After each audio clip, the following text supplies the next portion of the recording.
It's time for another episode of Local Roots. Hi, I'm Todd Student. A reminder that coming up this Sunday, there will be a fundraiser. It's in Council Bluffs at the Masonic Lodge, and this is for Cobia Lodge number 631, and we're going to be having a hog roast, and it will be going on from 11 to 4. There will also be some raffle items there. You'll be able to get some baked goods, and yours truly is helping out with a very large container of coleslaw. But all the money raised stays right here and helps with Cobia's mission of what we do in the communities. And one of the biggest ones is this spring, we'll be doing, once again, Burgers for Blue, which is giving a free lunch to folks that are in law enforcement. So it might be sheriff's office, police department, Iowa State Patrol, could be a lot of different people. And then also doing one for first responders. So that a lot of the money that's going to be raised this Sunday will go towards that. And I am full disclosure, I'm a member of Cobia, so I'm helping out with this, and I'm looking forward to it because, with the hog roast that's happening, today is a special day for me because today would have been my father's birthday. Let's see, if we are running the clock backwards, he would have been 78 today. And lost him nearly 5 years ago. He passed away on the 28th of October in 2020. But he loved a hog roast. He loved his smoker. I think he went through 4 or 5 of them, when I was there doing some work at the house after he had passed away. And there was a lot of the old smokers that were sitting out there and just kind of collecting rust. But he'd obviously just loved to be able to do that. So the fact that this is going on this weekend is a really special part of my heart that I'm looking forward to it. And I hope that you come out and join us. Tickets are $10 in advance. If you reach out to me, I can get those $10 tickets to you. They're $12 at the door. Send me an email, toddstuder@gmail.com. And come on out and join us and have a great meal, some great fellowship. This Cobia Lodge, there's a brotherhood that runs through this. And if you'd like more information about how to become a Mason yourself, I can get you in touch with the right people about that as well. So today's show is going to be a little bit of reminiscing for me. And since today is my dad's birthday, so that's coming up today on Local Roots. Do you or does someone you love need in-home care? Home Care Advocacy Network helps you maintain your own privacy in your own space while still receiving care and support with a personalized touch. Aging in place is critical for many people, and Home Care Advocacy Network can meet those needs with an understanding that assisted living is best at home. Visit hcan.com/Southwest Iowa to learn more. Are you looking to buy or sell a home in the area? Turn to Blake Hunter, your trusted realtor with Berkshire Hathaway Home Services. Blake knows the local market and is dedicated to helping you find the perfect place to call home. He also hosts the popular podcast Hunting Home, and you can find that online wherever you listen to your audio podcast. You'll also see a video version on YouTube. Blake Hunter is here to guide you every step of the way, whether you're a first-time buyer, upgrading, or you're ready to sell your current property. Visit the website, blakehunter.homes, and start hunting for your dream home with confidence. All right, I'm going to take you back a number of years, going back 5 years to October 1st of 2020. I got a phone call from my dad, and to be honest with you, I'm not even sure if I called him or he called me. I think I may have called him, and he said he wasn't feeling well. And he said that he was describing having some pain in his side, and it just felt very weird. He didn't really understand what it was. And he said, I'm thinking about going up to the doctor. And I said, well, stop thinking about it and go. And he did. And they instantly admitted him into the hospital because he was going into liver failure. And as it turned out, we didn't know until the very end, which in reality took about 4 weeks. From October 1st, 2020 to October 28th of 2020, 4 weeks went by from the time he went to the hospital until he passed away. He had angiosarcoma, and it's a type of blood cancer, and it was attacking his liver, and that's what was going on. And it is, of course, a huge reminder to me and to everybody just how short all of this is. And we all have a finish line. We don't know where it is. So we just need to do the very best that we can now. I didn't see my dad a lot growing up. I'm going to actually turn this into a little bit of a therapy session, if you don't mind. But I went through something as a kid that is referred to now as parental alienation. So my dad was removed from my life, and I never saw him. And I didn't get a connection back to him again until just before I was 17. So there was a very large gap there that I didn't see my dad. And to be honest with you, I don't know that we ever really fully recovered from it, but we did our best. And it's still, in a lot of cases, when it comes to needing advice about something, he was the one that I'd call, especially when it came to any type of construction, woodworking. My dad spent a lot of time as a carpenter. I was able to give the eulogy at Dad's services after he passed away. And one of the things that I talked about was the different things that he had taught me during the time that we had together. And one of them was, knowing which side of the line to cut when you're using a skill saw or what, that's a brand name, but you get what I mean. And it is the time that I didn't have with Dad growing up it's time that can never be replaced. And we understand now just how critical that is. And to be honest with you, this kind of thing still goes on with the parental alienation thing. And it breaks my heart when I see this type of thing happen. But, Dad and I, we did the best that we could. And I'm grateful for every minute that I had with him. I'm grateful for all of the lessons that he taught me I think a lot of times he didn't even realize he was teaching me lessons. He was just being dad, and that's a lot of what parenting is. You never know what's going to stand out the most to you. One of the experiences that I talked about in his eulogy was when I was very young. And again, I saw my dad occasionally probably about a half a dozen times during the course of when I grew up, and up until the time I was turned 17. That's about how many times I saw him. And during one of those times, I think I was about 8 years old. And my dad and also my grandfather, we called him Granddad, they took us fishing, both me and my brother. And I remember Dad showing me how to tie the hook to the line. I didn't know. I didn't have any experience with fishing. No one ever showed me that before. So he bent over. I'm 8 years old. And he said, "All right, watch close. I'm only going to show you this once." Which was a complete lie because he showed it to me a lot of times. But I remember when that happened. I remember it clearly, and I remember what I was thinking at the time. Keep in mind, I'm only 8 years old, but I was still thinking, this is something that Granddad showed Dad when he was a kid. And I could see, even at 8 years old, I could see pride in my dad's eyes that he was able to do that. And I knew that he was passing down something to me that had been passed down to him. And that is something that always has stuck with me my entire life. Everything that I know about work ethic, I learned from my dad. I learned that it's important to do what you say you're going to do and to honor your word and to be honest. You tell the truth, even if it initially is going to make you look bad, you still tell the truth because that's where integrity lives. And that's something that came from my dad, and I'm forever grateful for it.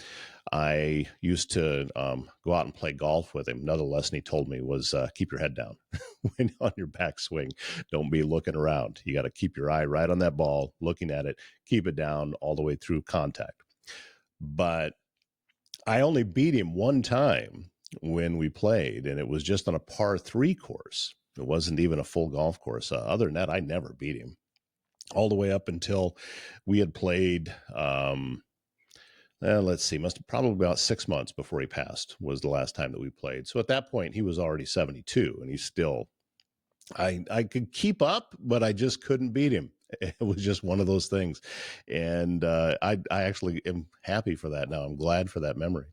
But it's, you never, as I said before, you never know what's going to stick with you, and what some of those lessons are. And the time that we spent on the golf course and driving around in the cart, and I always wanted him to drive, because I just like to sit back and relax, and he always wanted to drive. So that was kind of a good fit there.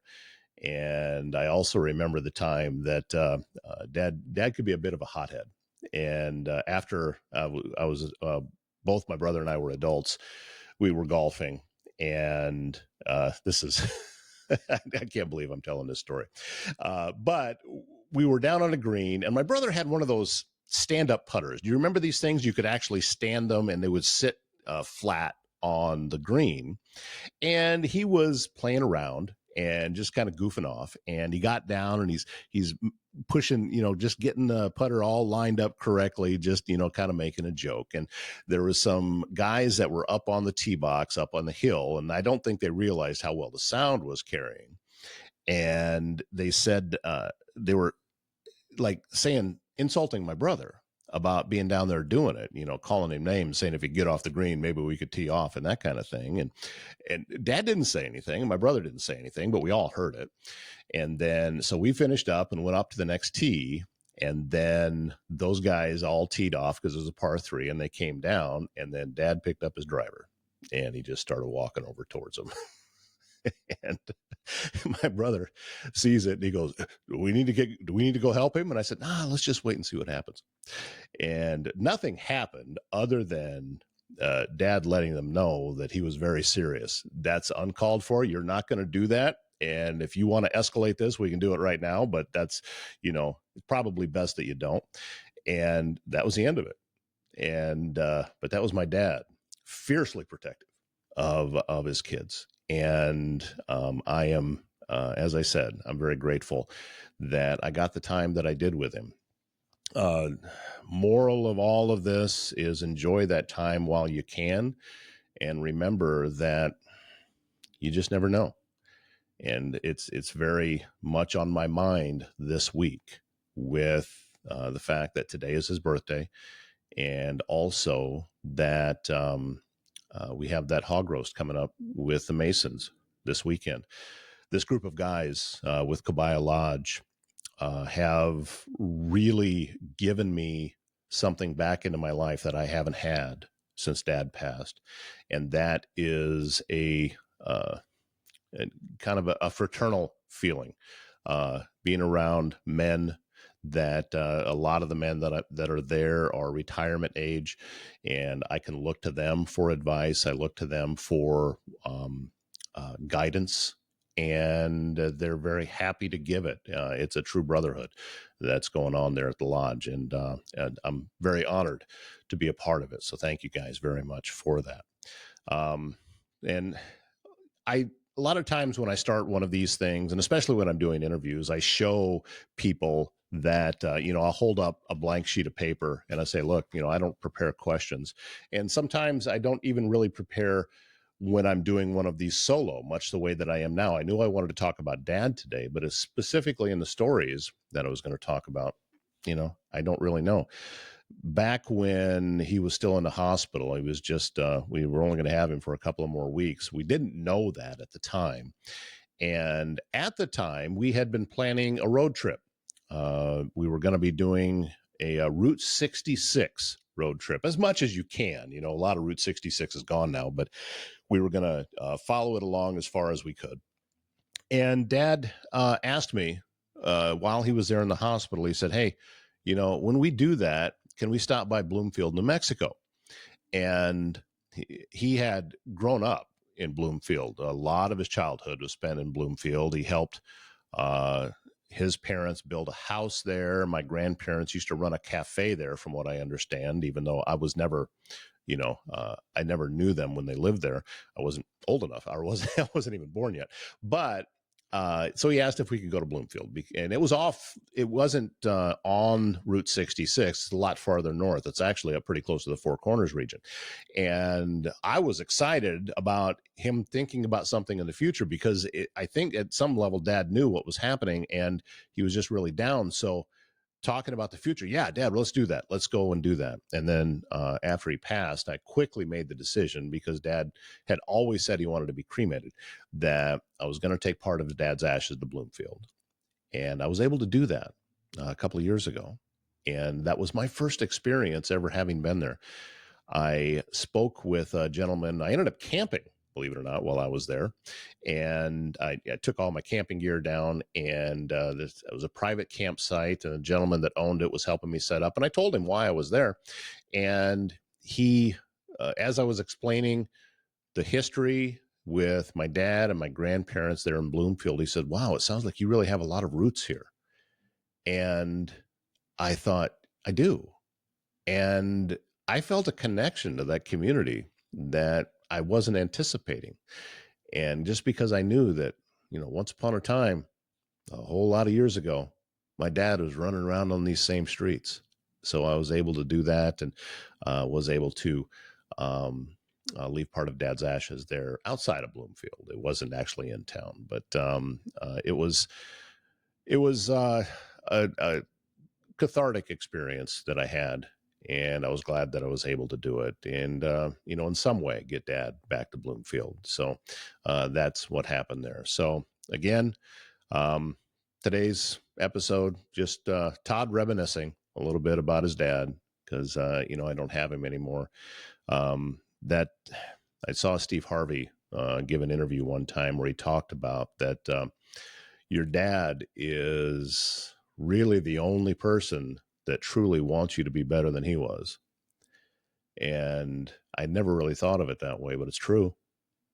There's a lot of times that I called him when I was in my radio career. And when I first, back in 1997, I had just gotten a job offer from KMA. And KMA, was a big juggernaut back in the late 90s with Don Hanson and Lee Hughes and all of the guys that are down there. And I called my dad and I said, "Dad, I made it. I did it. This career is working for me." And he said, "I'm proud of you, son." And that, a boy, young man, and even into, I don't care how old you are, you long to hear that from your father. And I was able to hear that more than once. So very grateful for that. Grateful for the time that we had, and also grateful for the memories. Yeah, I miss him a lot, but I wouldn't have traded a minute for anything. So thank you very much for listening. Thank you for letting me have my own little therapy session here on Local Roots. And, if you still got your dad with you, give him a call. Just say, "Hey, Dad, I'm thinking about you." Castle and Associates of American Family Insurance is your local insurance provider for all of your home, auto, life, business, and farm insurance needs. They have 4 convenient locations. They're in Trainer, they're also in Council Bluffs, they're in Bellevue, and in Elkhorn, which means they're local and in your neighborhood, ready to help you navigate the complexities of insurance today. Travis and his team will educate, advise, and simplify insurance, all to protect those things you cherish most. Give them a call for your free quote. And when you are in the market for stylish, locally curated fashion that's close to home, you've got a spot. Unique Boutique Iowa. They're in Neola at 101 4th Street, your destination for trendy clothing, accessories, and distinctive gifts. This is owned and styled by Jamie Bush, a Neola mom and former educator. Unique Boutique Iowa brings a homegrown passion for quality and community to every piece. They're open on weekends, Saturdays 10 to 2, Sundays 11 to 3, always online at shopubiowa.com. So when you wake up at 3 in the morning, you can't get back to sleep, jump over to shopubiowa.com and see what Jamie has up for you to be able to have delivered right to your door. Graphic tees, denims, new arrivals, seasonal pieces, perfect for any occasions. Unique Boutique Iowa, distinctive styles, heartfelt service, right in Neola. That wraps up today's show. Grateful as always for the time that we get to spend together and pass on any memories and maybe a lesson or two out of today's show. My name's Todd Studer. We'll see you back here tomorrow morning.